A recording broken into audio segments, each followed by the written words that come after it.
फिर दिन हुआ पुरानी रात का, करे सो शुक्र हम खुदा की जात का, खुदा की जात का, नया फिर दिन हुआ।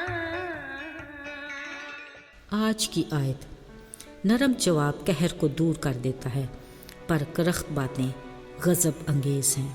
इमसाल 15 बाब पहली आयत। अजीज़ों, कुछ दिन पहले मैं एक प्रोग्राम सुन रही थी। मौजू था गुफ्तगू। सच में मेज़बान ने बड़ी ही अच्छी बातें कहीं। हर एक बात गौर तलब थी, मगर एक जुमले ने मुझे बहुत कुछ सोचने पर मजबूर कर दिया। उसने कहा, एक बात का बड़ा ध्यान रखना चाहिए कि जिस किसी से भी बात करें, ना तो ज़ुबान सख्त हो और ना ही लहजा करख्त। साथियों, ये सादा और रस्मी सा फ़िक्रा है, मगर इसमें बड़ी सच्चाई और गहराई है।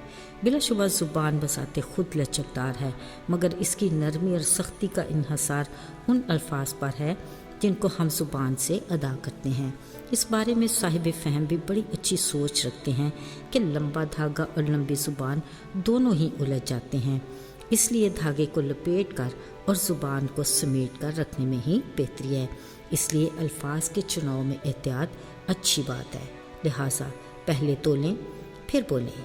याद रहे, गुफ्तगू तरबियत की अक्कासी करती है।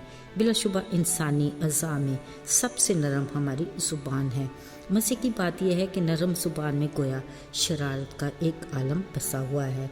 इसी की वजह से अक्सर औक़ात ऐसा फतूर बर्पा होता है कि खुदा की पनाह।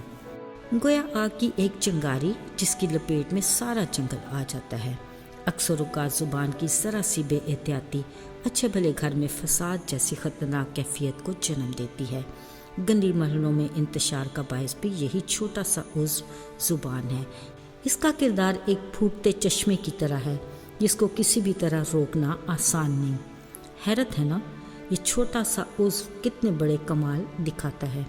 अजीज़ों, इंसान खुद को कितना मजबूत और ताकतवर समझता है। हर तरह के ख़तरनाक कीड़े मकोड़े, खूनखार जानवरों को अपने काबू में कर लेता है, मगर एक छोटी सी ज़ुबान पर कंट्रोल नहीं। कभी कायनात की तस्खीर का भी दावा करता है, मगर एक ज़ुबान से मात खा जाता है। अजीज़ों, बात सिर्फ यहाँ तक नहीं, ज़ुबान का एक और बड़ा कारनामा दोगलापन है, जो इंतहाई ख़तरनाक है। इस ज़ुबान से एक वक्त किसी को दुआ देते और मुबारकबाद जैसे खूबसूरत अल्फाज अदा करते हैं, और दूसरे ही पल लान तान करने और बददुआ देने से भी बाज नहीं रहते। मगर कुदरत की शफाफियत देखें, क्या कुछ अनोखा और अजीब नहीं इसमें। मगर एक चश्मे से मीठा और खारी पानी एक साथ कभी भी नहीं निकलता। पर क्या कहने हम इंसानों के, इसी ज़ुबान से शेखी भी मारते हैं और गुरूर भरी गुफ्तगू भी खूब करते हैं, अगरचे हमारी औकात मट्टी से बढ़कर कुछ भी नहीं। अजीज़ों, इस असूल को याद रखिए कि धीमा लहजा और मीठी ज़ुबान ही इंसान को बाकमाल बनाती है।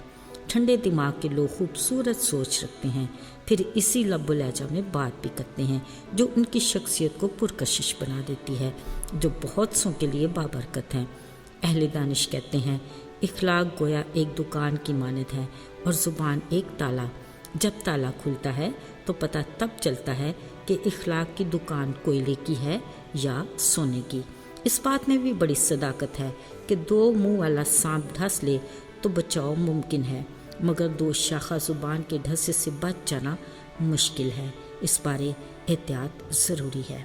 अजीज़ों, खाली खुदा का अपनी ही इस तख्लीक के बारे में फरमान है, तुम चाहे जितने भी अच्छे और नेक काम क्यों न कर लो, दीनदार और मोमन भी बन जाओ, पर अगर अपनी ज़ुबान को काबू में ना रख सको तो जान लो कि तुम खुद को धोखा दे रहे हो। खुदा के ये अल्फाज अटल हकीकत है, जिसके बाद किसी और चीज़ की गुंजाइश नहीं। सुलेमान बादशाह का अपनी हिकमत की किताब इमसाल में भी यही ज़री असूल है कि नरम ज़ुबान हड्डी को तोड़ डालती है। लिहाजा पाक कलाम की रोशनी में हमें बतौर मसीही अपनी गुफ्तगू और किरदार पर निगाह रखने की ज़रूरत है, ताकि ना सिर्फ इंसान बल्कि खुदा की नज़र में भी मकबूल हों। आइए दुआ करें। ऐ खुदा, ہمیں توفیق عطا کر کہ تیرے فرمان کے مطابق ہم اپنی زبان پر قابو پا سکیں، تاکہ ہماری گفتگو دوسروں کے لیے ترقی اور خوشی کا باعث بنے۔ یسوع کے مبارک نام میں آمین۔